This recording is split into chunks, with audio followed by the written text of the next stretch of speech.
মিত্রগণ, তন্ত্র সাধনা যে কতটা জঘন্য তার একটা মন্দির।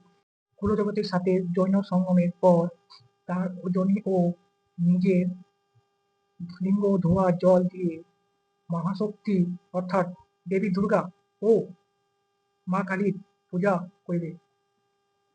এরপর এরপর কি বলে দেখুন, এরপর সেই জলকে ৩ ভাগে ভাগ করিয়া এক ভাগ জলের ৩ ভাগে ভাগ করার পর এক ভাগ কুলজগতীকে দিবে।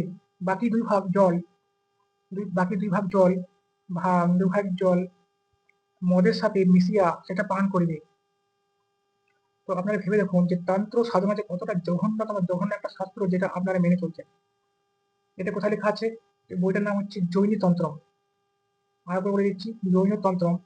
সেখানে বলা হয়েছে এসব নোংরা জঘন্যতম ভাষাগুলো। জৈন তন্ত্রমের ২ নম্বর উল্লাসের ২২ নম্বর ও ২৪ নম্বর শ্লোকে এটা বলা হয়েছে। তো ভেবে দেখুন যে কতটা জঘন্য একটা তন্ত্র সাধনা যেটা আপনারা মেনে চলছেন। এইসব ত্যাগ করুন এবং কালী পুজো নামক পুজো ত্যাগ করা উচিত এবং বেদের প্রতি ফিরে আসা উচিত হবে।